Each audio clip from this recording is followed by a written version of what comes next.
Build Show friends, special treat for you today. This is my inaugural Build Show Live Keynote speech.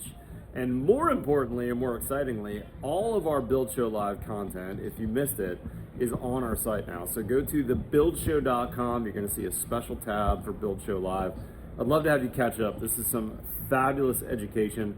Literally every session that we presented there with all the Build Show Network contributors, we recorded it all, and we'd love to have you get online and spend some time learning. This is a fabulous education set, totally free for you. So get on to thebuildshow.com. In the meantime, enjoy my keynote speech while I enjoy some time in Mexico with my bride. This is my 25th anniversary. Chris and I are getting away here for a couple days, but you guys enjoy the keynote. This really kind of digs into my journey, my path a little bit from knowing better to building better. A lot of ups and downs, including some pretty big lowlights in my life as well that I revealed, but I think you'll enjoy it. That being said, guys, go to thebuildshow.com and we'll see you next time.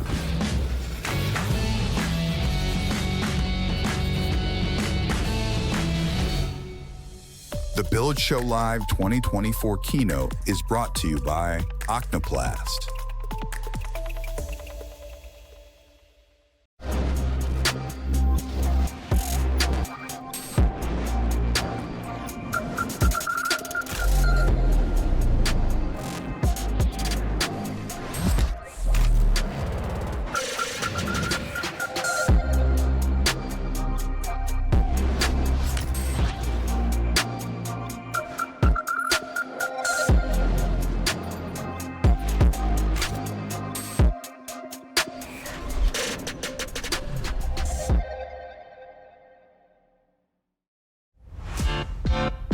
Good morning. Welcome to the inaugural Build Show Live. Please welcome to the stage master builder and founder of the Build Show, Matt Reisinger. Holy cow, y'all, this is crazy. Look how many people have made it to Austin, Texas for the inaugural Build Show Live. This is really fun to see y'all. And not only that, there's double this size that's going to be in the convention center. I want to say a big thanks to Octoplast, who sponsored my keynote today. They're going to be in the showroom, so make sure you go say hi to those guys. And if you would permit me, before we get started, I'd actually like to say a quick prayer and ask for God's blessing on our next 2 days together. Heavenly Father, thank you for bringing all these men and women from so far away. I pray, Lord, for your blessing on this show. I pray for our families while we're gone. Keep them safe. And I pray for the men and women on our work sites today that are working while we get to learn today. Keep them safe as well. May we learn something, and may our wisdom and our excellent craftsmanship and our hard work glorify you. Pray these things in Jesus' name. Amen. All right, y'all, before we get going, I want to say a big thanks in the front row. I've got my family right here. We're going to tell you lots of stories that will partially involve my family, so it's really fun to have them in the front row, especially my wife, who let me bring 300 of you through my house yesterday, and 300 of you are coming again on Saturday. So thank you, Christy, for allowing us to do this. This was my very first YouTube video I put up in 2008. It was 1 minute and 32 seconds. And I had no idea that making dorky YouTube videos about conditioned addicts would lead to a conference all these years later. But that's not where I started. My story actually starts quite a bit before YouTube. You know, when I was a kid growing up in Pittsburgh, PA is where I'm from, like many of you, my only kind of window into the construction world was this old house. I watched that starting in about junior high, and I absolutely loved it. But I had, 20 minutes of craftsmanship rather than Brent Hall's videos we get to watch every week, with Tom Silva, what is the guy's name? Steve, thank you. And it's not Steve, it's, Steve, what's Steve's last name? I can't think of it all of a sudden. Steve Thomas. He was a prince of a man. I loved him, and I met him at IBS a couple years ago, and I remember feeling like, oh my gosh, I met the biggest celebrity in my life today at IBS. That picture, I'm like about to pee my pants that I'm taking a photo with him, which is now a little surreal because some of you feel that way about me, which is really weird. But here's my start in the construction world. That picture on your left is one of my first projects. A very solid house right in Pittsburgh, Pennsylvania. I was working for this inner city ministry where I grew up in Pittsburgh, where my church would send a bunch of white kids from the suburbs into the city, and I got to meet people I'd never met before. I grew up in a very white, middle-class neighborhood, and so I remember meeting people that were totally different from me and working with my hands in a way that they were really appreciative of these kids, and we got to know each other. And this, I can't remember this woman's name, but she was the homeowner, and I remember her specifically telling me that she was saving up to buy Hooked on Phonics. Y'all, anybody old enough to remember the commercials for Hooked on Phonics? She didn't know how to read. She wanted to save up to buy Hooked on Phonics. And it was this time in my life where I realized, like, gosh, working with my hands and doing things meant real value to people. And whether it was a house that house was basically condemned. And so there's the before picture. We really did some amazing work. There's the after photo of the house. This is like high school kids doing the work. We had free shingles, so I think as the project manager, I was like, we should use these roof shingles in the walls. What could go wrong here? It should be fine. I wish I had a photo today of that house. I'm sure it's probably been torn down. But again, the homeowner, even if we got her a couple more years in that house before she had to move to at least quell some of the leaks, that was my start of realizing, gosh, if I work hard, at the end of the day, I feel really good. I take that shower, I wash it off, and I did something valuable for the world. Fast forward a couple years, there's Matt Reisinger in my 20s. This is in the 1990s. I still have that Carhartt jacket today. I love that Nissan pickup truck, and I got a job with a big national builder. I was building houses in the Washington, D.C. marketplace. I got my first business card. I remember it was a big deal. Like, you didn't get that card until you moved up to the supervisor position, because I started as an assistant supervisor. And so that card, I saved one and was like, man, this is my first business card. I feel like I'm a pro now. I'm actually a professional builder. I was like 23 when I got my card. And here's some of the houses we were building. I probably will get a cease and desist letter from the vinyl industry, but these were all vinyl boxes. They were not great houses. It was like vinyl windows and vinyl siding. Don't put a barbecue grill near these houses because they would melt on you, literally on the outside. The good news is if you peeled them back, this is some really, really top-notch construction. I mean, we had the finest cardboard sheathing available to us at the time. And we really paid attention. Jake would appreciate the air sealing details. You see, we'd flap up the rim joist plastic that would come with the panels. And then when we were done, we'd staple it down, Jake. So it was very airtight once we stapled that plastic down. I mean, there's a house that was ready for its vinyl siding crew. I mean, that's really some fine construction.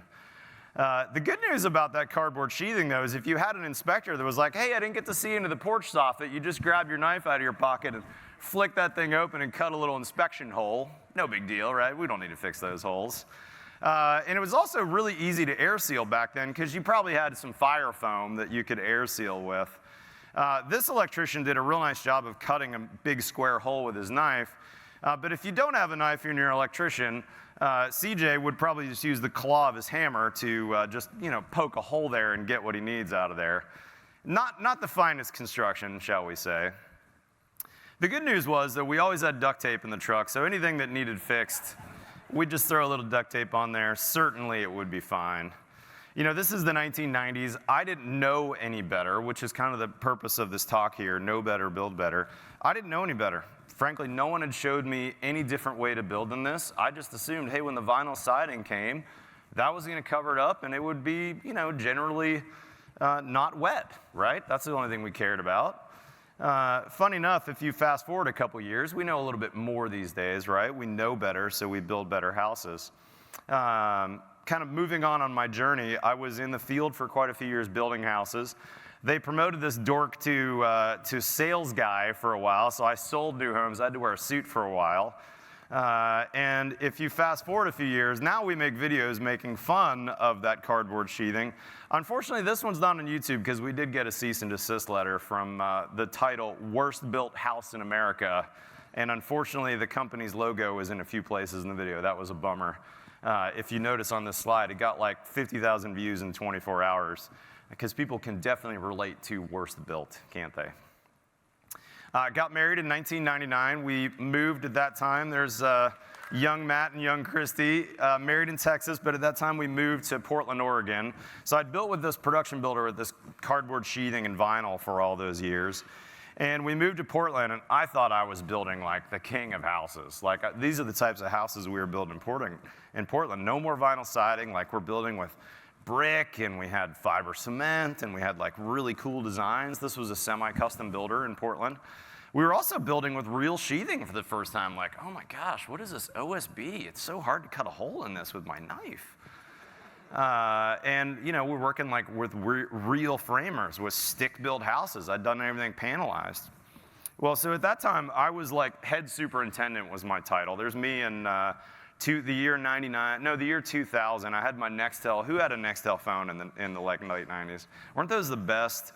The only downside was you'd be in the bathroom with your pants down and someone would go, hey, Reisinger, can I see you at the front desk? Boss, I'm going to the bathroom. Can I call you back? There was no way to not take a call on the Nextel. It was like a walkie-talkie that would interrupt whatever you were doing. So I got a call. Hey, Matt, come to the front desk. We got a problem. And I'm starting in this new builder, my new head superintendent role. And within a week of starting that job, it was crazy time, we got handed like 6 lawsuits. We had built houses with this fake stucco that we learned about at the big builder show in January that you're here instead of there, so thank you. But we learned about this fake stucco that was called EIFS. And it was an insulated finish system, EIFS, what's that stand? External insulated finishing system, EIFS. And it was like half the price of real stucco, and it was insulated. So you could sell your clients on, hey, we're doing a better product. Meanwhile, our budgeting department was like, it's half the cost. This is awesome. So we built a bunch of houses with EIFS and slapped it on. I'll show you some photos in a minute. Turns out we were a little bit early to the party on this. We didn't really do much research. We had some problems. We also, let me tell you the EIFS first. So here's a picture of a house that was literally 1 year old that we started pulling this EIFS cladding off the house. And this is not even OSB. This is real plywood. And can you see what's happening underneath those windows? What we would do for EIFS, if you don't remember installing it like we did in the 90s, see the kind of white marks on the house down there? You would take a notched trowel, like a 1/4-inch notched trowel. You'd take a bucket of glue, and you would glue that sheet of EPS foam, think like Dunkin' Donuts coffee cup foam, and just stick it on the building. And then you'd take a bucket of this product, this fake stucco, and you'd trowel it on. It was like, think Sashco caulk mixed with some Sherwin-Williams paint. It was basically a one-step process that when you coated it, you were done. Now the key on this process is you needed a really good, top-notch, the best painter with the best caulking you can buy. Like the kind that has like a 50-year warranty, that's the caulk you want, right? Because it'll never crack, it'll never have a problem. Because every window had to be meticulously caulked to make sure no water got in there. Well, you can see on this house, even with a good painter and maybe some decent caulking, water would get in and have no pathway out. And here I am, this builder who's, I'm like 30 years old. I'd only built these vinyl siding houses. I start with this new builder in Portland. I was like, oh my gosh, the world's on fire. Like every house we built last year, we're getting sued on. And this 1-year-old house has rot on it. I mean, the house was a mess. Everywhere a window would penetrate, that EIFS, it would be just a disaster. Interestingly enough, though, like look at the field, like the left-hand side of those upper windows. It was totally fine. As long as it was in the field, no issue. It was anytime something penetrated that EIFS, that's where the problems came in. The rot started to show up. We'd also done it on some beams. This was a big mistake. We locked the water in. If you can see that top left photo, that was a beam that was holding a front balcony on a front porch up. We put that EIFS all around the beam, no place for that water to get out. And that picture on the right there, I mean, literally, that's not even a year-old house. And that's what really good plywood or maybe a glue lamb looks like after a year when it's soaked in water and can't have anywhere to go. This is one of my favorite sayings. David Nicastro, he's kind of the Joe Lstiburek of Austin, Texas. I say this all the time, and I think about it mentally when I'm on the job site. That's one of my favorite quotes. But the other thing that was happening during that time, besides these EIFS lawsuits, is in about 2001, homeowners insurance companies were covering mold claims. And so this builder I was working for, we were building houses in Portland, Oregon, through the rainy winters where it would rain pretty much all day, every day, just a tiny amount, a quarter inch a day. And we'd frame houses in 3 weeks, let's say, in the rain. And then we'd immediately go to the trades, and then we'd put this queen on the inside, and then we'd put a pin-punched house wrap on the outside, and people would move in, and every one of those houses, you could find something on the framing that was wet and never had the opportunity to dry because we were building really quickly. And here now we had homeowners that were suing us for mold. And I went back to some of those houses and was shocked. Not only was there some mold in places, not everywhere, but places where we had wet framing that got covered, but we also, believe it or not, had some wet rot in some places because it just rained so much and we were locking these houses in a Ziploc bag during construction. So we probably had, I don't know, a half dozen mold lawsuits at that time in my career too. So between EFIS and mold, I'm like, gosh, what is going on in these houses? Like, we've been building for all these years. Does every house suck? Is every house going to get a lawsuit? So I kind of started seeking out some people that could give me answers. One of them was this guy. You've probably seen him before, Mark Lstiburek.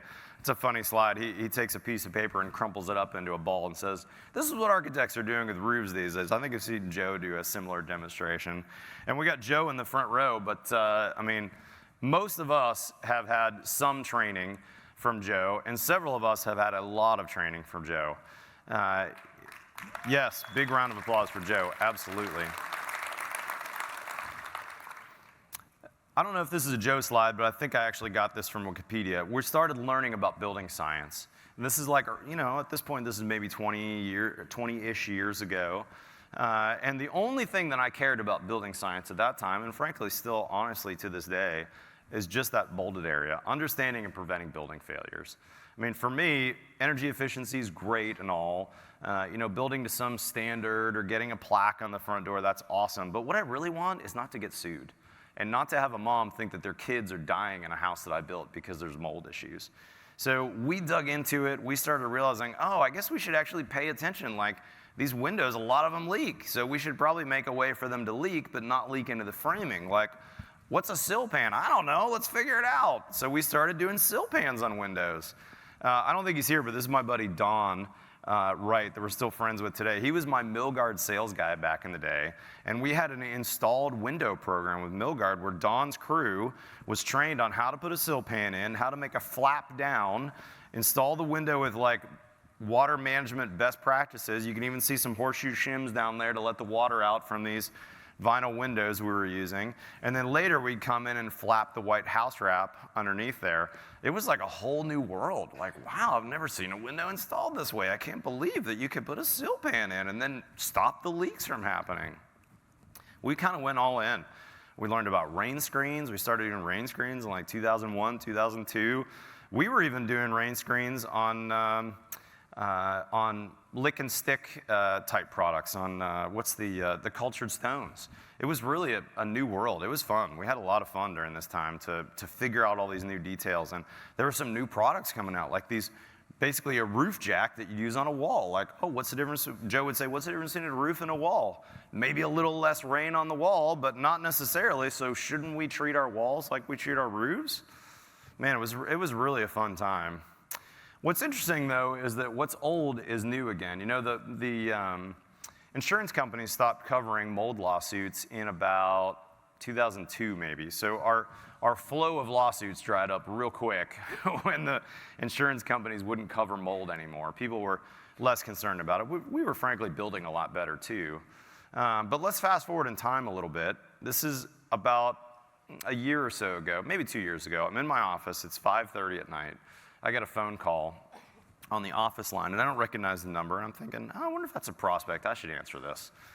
So I answer the phone, and it's a prospect inquiring about a new build with us. And I'm going through my mental checklist of, kind of prospecting and qualifying. They have a real good budget. They have a good expectation on what things cost. They already have a lot. They have a good architect involved. I'm 5 minutes in this phone call, and I'm psyched. I'm like feverishly writing stuff down, my notes. I'm thinking, man, this is the best prospect call we've had in a while. And then the homeowner says, yeah, there's one issue, though. I got to finish up some stuff that I've got going on with my builder in Charlotte. or in in some other state. So so I said, oh, that's, what do you have, a punch list you got to finish up? Well, we got a lawsuit going for some mold at that house, so I got to finish up that lawsuit before we start construction on this one. I was like, come again? So I quickly Googled these people's name, and I realized, oh, one of them is an attorney in a big city, and this is a page from the attorney's website, this person's spouse, basically. And if you look at the top left, it says toxic exposure. Let me zoom in for you so that my old eyes and your old eyes can read it. This is literally a page from this prospect's website, and I'm reading this as I'm talking to him. If your home or work environment has made your family sick, you may be entitled to recover from the landlord, property manager, contractor, builder, remediator, HVAC company, or others whose careless or intentional decisions led to your condition. Gosh, I hate to tell you, we're actually booked to 2034, but we will absolutely take your name and number, and as soon as we free up, we will definitely call you first. I was like, wow, what's old is new again. I don't know if that was a freak deal, but I do know that firm has 7 attorneys, and that's one of their specialties. So that does scare me a little bit, and it brings me back to why I care about building science, which is making sure that we don't have those kinds of calls. The other thing that was new about Austin, Texas, is this is kind of a weird environment. When I built in Portland, Oregon, by the way, my son got me on ChatGPT, so now I use chat for everything. But Portland, Oregon, pretty rainy as you'd expect. It's like upper 30s to maybe 40 inches of rain. So here I moved to Austin thinking, oh, I'm going to a dry climate. It's pretty much the same annual rainfall, maybe an inch or two less. That's about it compared to Portland, Oregon. So now I'm in Austin, Texas. Let's go back to the timeline here. It's 2005. I started a company called Reisinger Build. My business partner, Tim Hill, is here. We're building custom homes. And I'm like, man, this is a different kind of place, Austin, Texas. It's a weird climate. I grew up in the Northeast, built in the Northwest, but I'd never lived in the hot, humid South before. Christy is a big decorator. She likes to decorate for the holidays. And growing up in the Northeast, it was October 1, you'd get a pumpkin, you'd carve that thing, we'd get all decorated. Well, I moved down here and I said, well, Christy, do you want to decorate for Halloween? It's our first Halloween here. I don't know. We don't usually carve our pumpkins until maybe a day or two before Halloween. I was like, oh, come on. I mean, we gotta get our pumpkin out. We gotta get all ready for the holidays. Well, here's what happens when you carve your pumpkin too early before Halloween, because it's hot and humid. I mean, you guys were outside today coming in, right? What is it, like 90% humidity, and it's November 8th already? It's a really weird environment. There's ChatGPT's average humidity for the months. I mean, none of those sound like very nice days to be outside, so do not move to Austin if you're a visitor. It's fabulous here. So 2005, I start my company. I'm figuring out, all right, I guess I need to think about how to build houses here, because it's not the same environment as I was building in Portland. It is rainy, but we got all this humidity. It's totally different here than where I built before. At the same time, I went to this custom builder conference. It's one that's not around anymore. It was called the Custom Builders Symposium. And I heard this guy, David Meerman Scott, speak. And I'm brand new to Austin. No one knows me. And I'm like, well, how am I going to start this home building company? How am I going to market myself? And this guy, David, by the way, this is a fabulous book. It's like $17 on Amazon. He basically says traditional marketing is dead. Forget print advertising. What you should do is start a blog. You should actually start blogging as a builder. So I hear this in 2006, and I was like, well, I've got no money, so this sounds good to me. I don't have clients. I started a speculative build for my first house. I got an investor. And so I started blogging. My first blog post in like 2006, 2007. And I'm putting these blog posts up maybe once a month, or probably twice a month, let's say. And when I started blogging, it was really interesting. I would go to prospect meetings. Every once in a while, I would get someone to refer a client to me.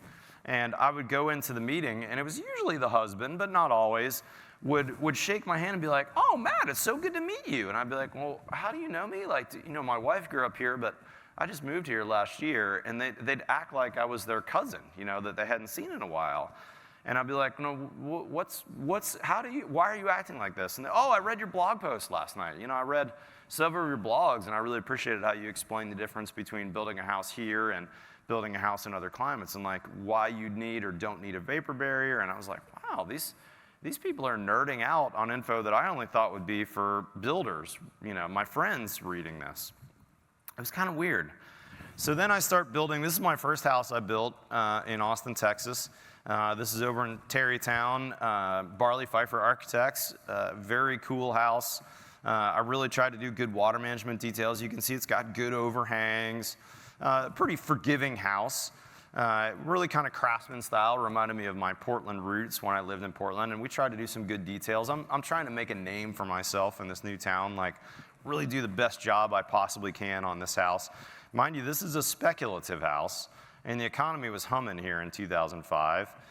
So I was able to sell the house. It did take me a little while, though, and the person who bought it, funny enough, always called it the SS Reisinger, which I really appreciated, because he really liked all the nerdy details I did and read my blog posts and saw the photos and would talk to me about the different details on this house. And he was a retired guy, retired young family that moved in. And so I was like, okay, this is good. I guess I need to keep doing these blog posts. So fast forward a year or so. This is now 2006, towards the end of 2006. How many of you were building in the 07 when things got real bad? Okay, only a third of you. So 2007, here in Austin, Texas, we're like, anything you build will sell. I mean, it was boom town in Austin. We were killing it. So here's a house that I started in 2007. By the way, I was on point with my fashion in 2007. I had my baggy khaki Docker shorts on, extra baggy. I think I just had another kid, so I was pretty baggy on the top, as we might see. And I had white socks with my Merrell hiking boots, so I was really on point. I also had a really good haircut. I had a celebrity that I liked that I got a haircut like his to really make sure that my clients knew they were dealing with a celebrity. So here it is, like 2008 now, and I'm building this house, and I'm like, wow, the economy is not as good as it was. This could be bad. So I finished the house in 2008, 2009, and I mean, you probably know if you've heard my story before. I mean, it was full-blown recession when I finished this house, and it was a gorgeous house. I mean, March 2009, the stock market fell to 50% of its high from October 2007 when I started this house. It was not good times in Austin, Texas, nor was it probably in your town as well. And I sat on this house and had open houses and was mowing the lawn and was like bringing the vacuum cleaner from home to get this thing cleaned up. I mean, I didn't want to pay a penny to the cleaners or the lawnmower guys because I'm sitting on a $7,000 a month note on this spec house. Finally sold the house 2010, and oof, it was bad. I was like, please, anybody sell this house or buy this house. I think I spent about $1 million building it, and when I started it, I thought, oh, for sure, I'll sell this for 1.2 or 1.3, right? I'll have like $200,000 in take home. I'm gonna kill it. And I finally sold it for $750,000, even though I spent $1 million building it. So I cemented a $250K loss.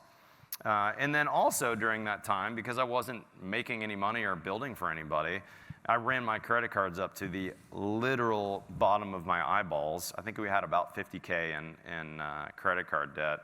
It was a hard time for Christy and I, for my young family at the time. It was really dumb of me, frankly, to do that. $300,000 in personal and business debt. At that time, I had 2 kiddos. I think maybe even had a third on the way. At home and at work, we nicknamed that debt. It was like $7,000 a month. We named it Chuck. It was our employee that sucked, but we couldn't fire. Yeah, that was not a lot of fun. Plus, all those years prior, for 10 years prior to starting my company, I'd worked for other builders, so I just assumed, oh, it's the first of the month. Look, my money's in my pay accounts, right?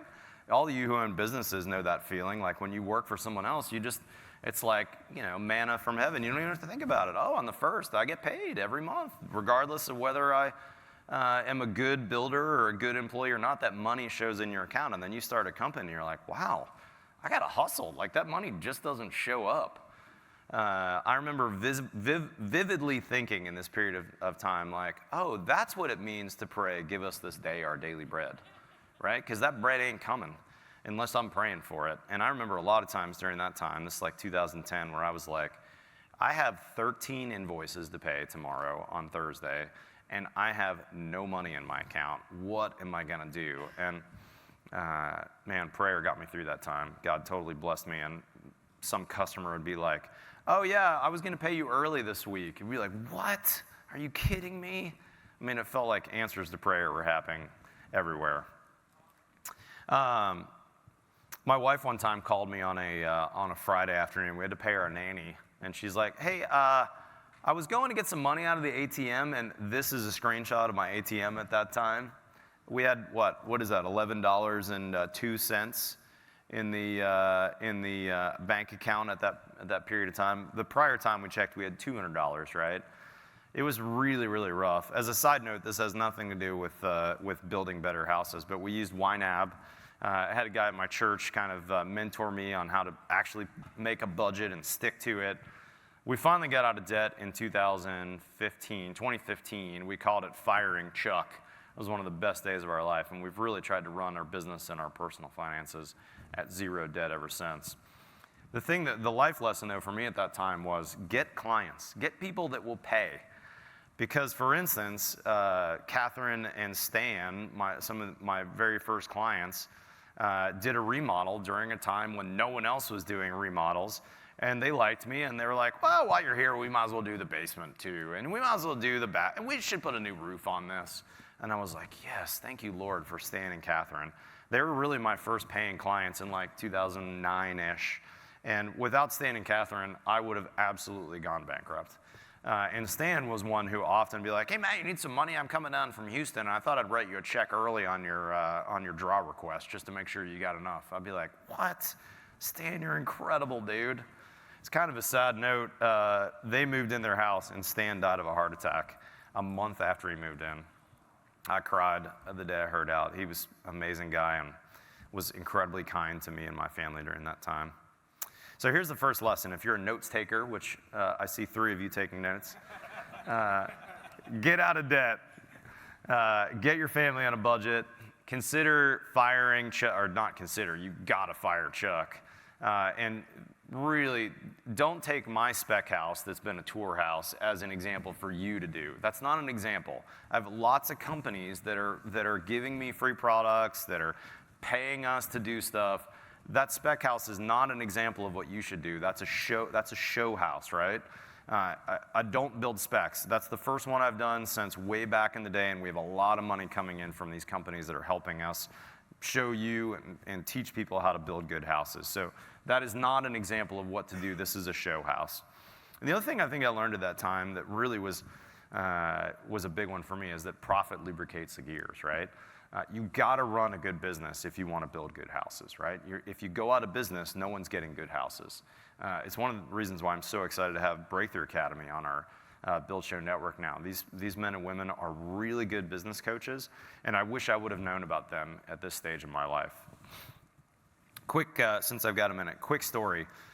There was a builder in town here in Austin who had a really high position at my local HBA.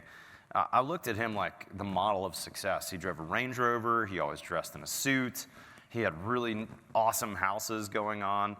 And I almost pulled the trigger on a way too big a house for my personal family right as the recession was just about to start. And I was so glad I didn't. But this builder that I thought had it all going on basically got wiped out from that recession. And several of my subs were subs that we shared, like the roofer and mason. He stiffed them $100K. And several clients were left with jobs that were underwater. So it just made me realize, hey, when you see some amazing builder in your town that you think's killing it, you don't always see what's under the covers, right? And so be a little cautious in thinking that you need what you're building for your clients, right? We should kind of have reserved expectations and only build or do what we can do to be as debt-free as possible. Have some good reserves. You should have a couple months of reserves, including maybe 6 months of personal reserves. But it was those remodels that got me through. My fashion got slightly better. You can see I was in some loafers at this point because I thought I needed to wear loafers to be a real business builder. Still do like some boric acid in the studs. But here's a remodel that I did in 2000. I started this like 2008, 2009 during the recession. And up to this point, I showed you that other house that I built that was real traditional. Up to this point, I was doing mostly traditional houses. This is the first house that I would call a mullet house. So that was the before. Here's the after. In the front, pretty traditional salt box. It looks like a Wade Paquin house maybe from the Northeast. But the mullet comes in with the party in the back on this house. Real modern in the back of the house. My first house with real modern windows, no overhangs. I'd never built a flat roof before, but I had lots of swagger. I was like, I've heard Joe talk before. I got these. I'm doing sill pans. What could go wrong? I should be fine. I got this. Meanwhile, my client's like, Matt, every phase we need 3 bids. We got to get 3 bids in the roof and 3 bids in the windows. And I was like, yes, sir, absolutely. We're going to bid this whole thing out, make sure we get the best price. So I did that, and you might have guessed what happened here if you've heard me talk about this before. They moved in and almost immediately started calling me about leaks. So I go over there, and I'm looking around to try and see where the leaks are coming in. And I was like, this is just condensation on these are non-thermally broken. They're like these cool modern windows. It's just condensation. There's not a leak. So then we come back another week or two and another phone call. No, I think we got a leak. And there was a particular high window in their bedroom that was like way up on this modern section of the house, like 12, 13 feet. You had to get your big A-frame ladder. And I get up there, I'm like, oh yeah, we might have some little problem up here. I'll take care of this, don't worry. Like my lawsuit mold hackles are coming up like, oh my gosh, and this is like a sill right above their bed, right? Oh my gosh. So I get out there with not my roofer. This is Mundo, if you know Mundo.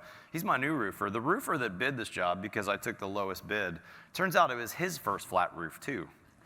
Not a good idea. Not only that, when I called him about the leaks, the number didn't answer, and when we started digging into his insurance certificate, I realized he'd whited out the dates and used an old insurance cert. So here we are, this finished house. It's like 2009 or 10. I've got 30 cents in my bank account. I got a leaky house, and this client's calling me, and I'm like, oh my gosh, what do we do? Like, I put sill pans in. I think it's fine. So I get a new roofer out. My buddy Rayton just says, hey, call Mundo. He's the best. So I get Mundo out, and I'm like, Mundo, it's got a head flashing. What could be wrong? He's like, I don't know, man. I don't think it's a head flashing. Well, what's above Mundo's head? Anybody know what that is? A scupper. So he's like, I'm pretty sure it might be coming from above. And I was like, I don't know. I'll get my guys over there. We'll pull it apart. So I got a phone call from Sam on the right there. He's like, Matt, you need to go over and see this. It wasn't the window. Every single scupper on the entire house had been leaking for the last 9 months. And the OSB at this point is mulch. It's not funny. I don't know why I'm laughing. That's a nervous laugh. Yeah, it was real painful. That was like 30 grand for a new roof, and like we're doing remodeling in the neighborhood. People are like, I thought you just built that new house. What are you doing? Oh, nothing. Don't worry. It's fine. Luckily, it was on the back of the house, so not everyone could tell what we were doing. Oh, it was so painful. Here I was I got this. I got my building science hat on, and every freaking scupper leaked. Oh, I learned some lessons, though. Again, for the 3 of you who are taking notes, write down the word sucks, and then write down roof and scupper. Those are 2 things you should remember. If you haven't heard this stat I think about all the time. 80% of construction defect litigations is water. It could be leaks, it could be condensation, it could be whatever. But man, when that water gets in, bad things happen. So when I put that house back together, I was like, I'm going to put the biggest head flashing I could buy on that sucker. It was like a bill on a hat. Whew. There's one from Joe. I guess I should have thought about the rain before I worried about the minutia of the sill pans and the head flashings, right? Well, I finished that house and all that remodel work. It was 30 grand. And when you know it, I forgot about the garage. We had a detached garage on this house, uninsulated, unconditioned. And I thought, well, even if that leaks, surely there won't be any problems. It's like a 1920s house, right? If it leaks in there, it'll be fine.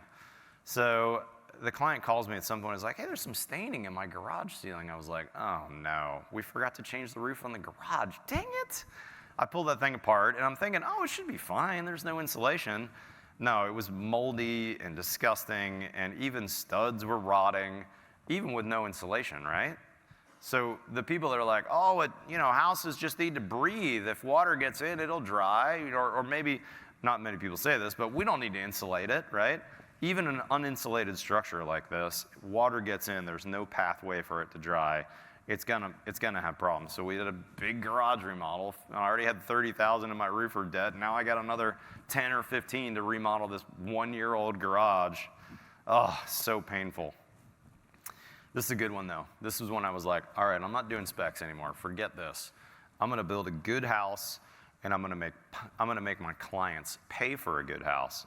I'm gonna stop this 3-bidder thing. Like, Mundo, you're doing my roofs. Just give me a bid that is a fair bid, and you're doing all my work. And Mundo, ever since then, has done all my work. He's a fantastic roofer. He's my guy. I stick with him on every job because he knows what he's doing.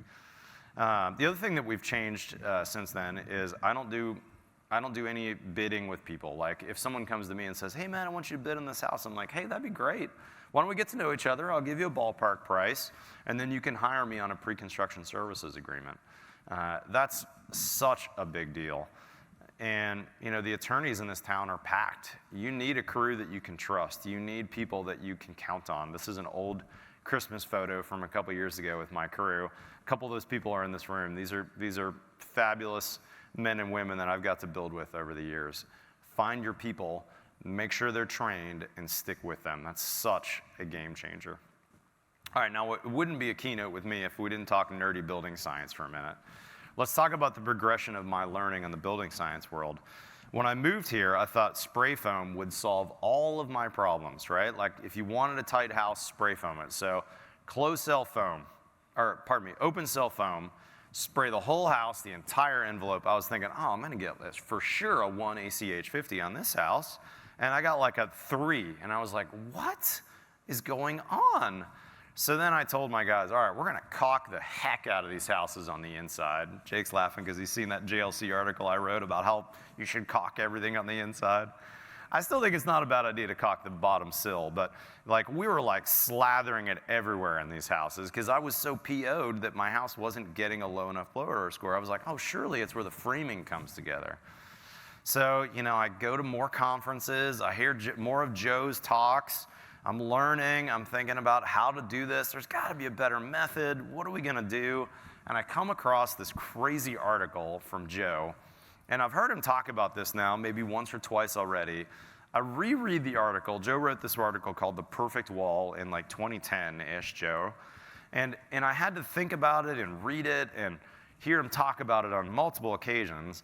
And eventually, we came across a project where we could kind of do this perfect wall deal, which I'm sorry, Joe, I've called it monopoly framing. It's your perfect wall. But this is the first house we did with his concept of perfect wall. Eric Rouser was the architect on this. And we basically just made a domino piece, or not a domino piece, a monopoly piece house, right? No overhangs. And the whole point of Joe's perfect wall was there's no difference between a wall, a floor, and a roof. The only difference is what position they're in. So what if we built a house that wouldn't have anything poking out or any penetrations or any weirdness, where you could basically take some type of control layer that we're going to control the water and the air and the vapor on, and take it from the foundation to the ridge and all the way back over without any weird penetrations. So we were like, well, this is the simplest house we can do that would do that. And then we wrapped the whole house with exterior insulation. Joe always says, if you need insulation, would you stuff it between your ribs, or would you put a big puffy jacket on? So we're like, well, let's put a big puffy jacket on this house. And then we put a rain screen on the outside because we weren't going to let water get in this house, that's for sure. And then we clad it with metal, and it turned out to be a pretty dang cool house. The other thing that was really an eye-opener for me was we didn't have any insulation, we only had outsulation. So we were like, well, why put drywall in the house, or why put insulation in? So we had open stud bays in the whole house. And kind of a fun story in this, they had a pretty low budget for the interior in this house. We put an IKEA kitchen in. This is like a $400 $4,000 kitchen with appliances probably. And the homeowner that I built the house for sold the house a few years later, and a new person bought it. They put a really nice European kitchen in, and they did the remodel in 2 days because there was nothing to rip out, all the electrical exposed, there's no drywall. They could measure end wall to end wall. They called me and were like, man, this was the best remodel ever. It was super fast. We measured ahead of time and we knocked it out. None of this multiple months and all this craziness. It was super easy. That house won the Fine Home Building House of the Year in 2017. And I was like, this perfect wall, I think there's something to this. I like this. Meanwhile, I'm spending more time teaching people and training people. I'm starting to get a few subscribers on YouTube. I didn't think this could be something more than just me making videos for my friends about how to build a good house. But the videos have been crazy. I told that story about blogging and that homeowner feeling like they knew me. Well, when I started making videos, it was crazy how people knew me. Like, I would go to a meeting with a prospect, and they'd be like, Matt, it's so nice to finally meet you. And I'd be like, now, how do I know you? Do you know my in-laws? Or what's going on? And they'd be like, I watched 10 of your videos last night. And I couldn't believe you could explain the difference between double glaze and triple glaze, and why you might want to air seal a house instead of my buddy who says that you should let the air breathe in the house. I was like, oh, okay, I guess I should keep going on these videos. This is kind of good for my business. I started building kind of more and more expensive houses too, and I realized that it's not just architecture that's high exposure, right? Any of you that build expensive houses, we also have exposure with our clients. And a lot of our clients these days have an office in the C-suite with an attorney, a corporate attorney right next door. So there's more than one type of high exposure out there. I started learning more about air sealing. I read this dorky article from Jake and Steve about air sealing and how they're using this new product called Zip System Sheathing. I'm going to see them at JLC Live. You guys are going to see them in some of their presentations today. And I start finding about other building products besides stapled on house wrap. We start using a product called PolyGuard's. It used to be called Illumiflash. It's UV2-40. And I went to PolyGuard in particular in 2015, and I was like, these videos are getting expensive, and I'd really like to hire someone full-time so I don't have to pay this crew to come out and shoot with me. Would you guys help me with my YouTube channel, help sponsor me, pay me a couple bucks a year, and if you pay me, I'll make some videos about your products that I already like and use, and we'll talk about the benefits of air sealing on the outside and using fluid applied products. And I'm building real modern houses, so I got to take waterproofing really, really seriously, because these mullet houses, when there's a party going on, there is not a lot of forgiveness on a wall like that. You got to really take waterproofing, air sealing, water sealing seriously. And at this point now, I've got the kahunas to say to the clients, yeah, this is the budget for it, and that's the only budget. I mean, this is the way to do it. And people are believing me and building houses with us. This is one of my favorite quotes. I ran across this guy, Steve Basic, and saw him at a conference one time. I wrote this down on my phone years ago. Take a picture of that if you don't have it already. It's not that high-performance houses cost too much. It's that our idea of a fairly priced new home is based on a history of building houses to meet embarrassingly low performance benchmarks. I love that quote. It's so rich. It's one to think about and pull out on occasion.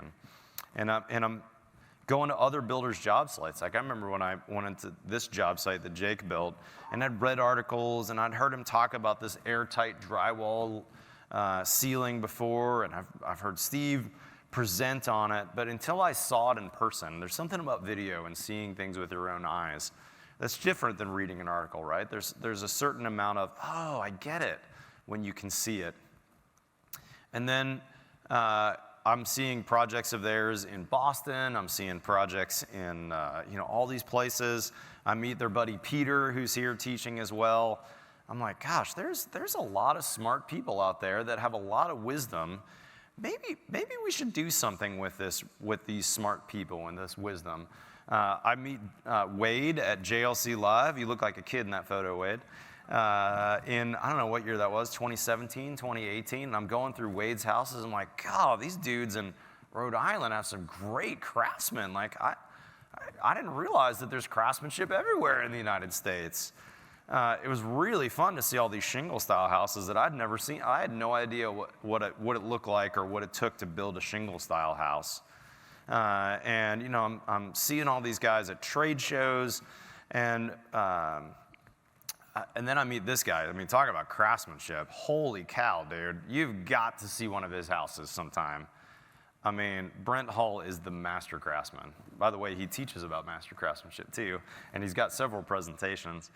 But it made me realize, you know, maybe we should branch out from just this dorky YouTube thing that we're doing, and we should start something new. So 2020 is when we launched buildshownetwork.com. The OG presenters, or the OG guys I showed you, were the first we brought in. And then I've got them here in the front row. Would you guys come up and join me on stage, by the way? All my Build Show Network friends, come on up here. This is a crew. Come on up, come on up, come on up. This is a crew that's very like-minded to you and I. I mean, this is men and women that build terrific homes, that are amazing craftsmen, tradesmen and women, that are sharing with you guys on a weekly basis on their Instagram feeds, on Build Show Network. They're really teaching us and training that next generation, and I'm incredibly proud to be up here on stage with this crew. We did a survey of the audience. I'm not sure if I can read it because I've got old eyes and I didn't bring my cheaters, but if you look at the survey, if I can point out a couple interesting things here, you know, this is the survey of what you are, like what business you're in. The trade show has about 2,000 people here. About 50% of you are builders, remodelers, and general contractors. Actually more like 60% of you are that. We also have some tradespeople here. But I think what really unites us is that we really care about building better houses. And the difference between Matt Reisinger in 2000, or I guess I started in this business in 1995, and Matt Reisinger today is just some knowledge, right? I've learned better, and now I build better. And that's really exciting and a bit surreal to see all y'all in the audience here, because you've seen these guys on video. You've maybe seen them speak once or twice before, but for a lot of you, it's the first time meeting us. But we're kindred spirits. We've all learned to know better, and now we build better. And in specific, there's one person in the audience that has probably done more for that specific training than anybody. And I've got Steve Basic up here somewhere. Hey, Steve, will you take over for me for a second? Yeah, so thank you. Yeah, you know, I've given a lot of talks. A lot of them seem pretty natural. This is probably one of the hardest ones I've ever had to come up with. And it's really about who it is, right? Like, how do you tell somebody or tell a crowd of people that everything that is happening and that we do in this room can go to one person, right? There's one person in this room that's influenced everything that we do in our industry. And, you know, I'd love to stand up here and say, hey, thanks, right? But you can't say thank you, right? Because it's overwhelming. I met Joe in 1996. I walked into his living room and sat on his couch. And in about 10 minutes, they hired me. And I was the first employee of Building Science Corporation. And, you know, one of the things, I mean, it's amazing what Joe taught me. And I've met a lot of successful people, tons of people, really smart people in my life, but very, very few stand out. And I tried to understand what makes Joe stand out. And, you know, there's a lot of people that, you know, you would say propel you in your career. Mm-hmm. But Joe doesn't propel people. Joe makes you take a right turn, right? He makes you stop and think about what you're doing. He doesn't tell you about the solutions. He tells you about the questions you should ask, right? He makes you think about what you're doing. And he made an industry think about what they're doing, right? And while I'd love to have Joe come up, please.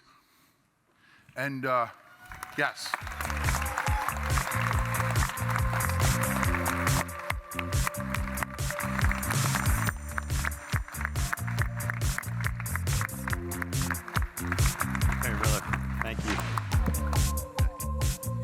son of a bitch, you're making me cry.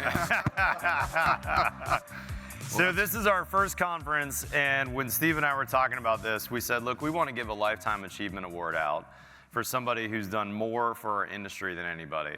And Joe may not have as many videos published as we do as a crew, but Joe, you've done more for our industry than anybody we can think of. So this is the first ever Build Science Lifetime Achievement Award presented to our friend, Dr. Joe Lstiburek. Thank you. We're really thankful for you, brother. You know, and I want to wrap it up with, you know, while we can say thank you, and when you see Joe out there, you say thank you. If you can get him for 5 minutes to tap his brain with your, you know, most favorite question, certainly do that. But I want to leave you, and I want you to walk out the doors with a challenge, right? Joe taught me that information is not mine to keep. That's right. And it's not mine to get. It's mine to get from all the people in front of you that have that information, take it, think about it, take that right turn, and send it right back out there to use. So I ask you to walk out those doors with Joe's challenge and not say thank you, because that's not enough. But walk out the door and say, what would Joe do, and do it. That's right. How do we build better? Joe, thank you for everything. Really appreciate it. Let's have a round of applause for all our contributors and for Joe. Thanks, brother. You're incredible, brother. You started this. This is you. I'm really thankful for you, Joe. Thank you for coming. It means a lot to all of us. I appreciate it. Thanks. For sure. All right, guys. Today is day one. We have a ton of education. We've got 130 manufacturers. And another stat that I forgot to mention, what do we have, 47 states here? 47 states and nine countries? This is an incredible, we had no idea we'd get people from 9 different countries here, and almost every single state is represented here at Build Show Live. We kind of thought this would be a bunch of my dorky Austin builder buddies here, maybe some buddies from Houston or Dallas, and yet we have almost the whole nation and almost 9 countries from around the world. We've got an incredible conference planned for you today. Please take advantage of not only the classroom education, but we have 3 stages out there, a main stage, a Know Better, and a Build Better stage. And so anybody that has any ticket is available at anything at the main conference area. And these manufacturers that are here, most of them you've seen on the Build Show in the past.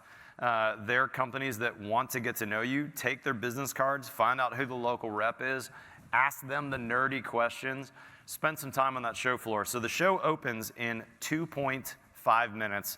I want y'all to immediately head out here and head out to the show floor. And thanks for coming to the inaugural Build Show Live. All right, guys, hopefully you enjoyed my keynote speech.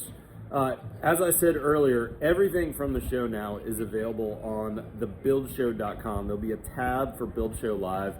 All 15 contributors were there. We had some fabulous presentations, just a lot of education. We recorded it all. It's all totally free for you on thebuildshow.com. So I hope you'll get over there and spend some time. I would also encourage, if you're a builder, have your younger team members, your superintendents, your project managers, encourage them to get on there and learn as well.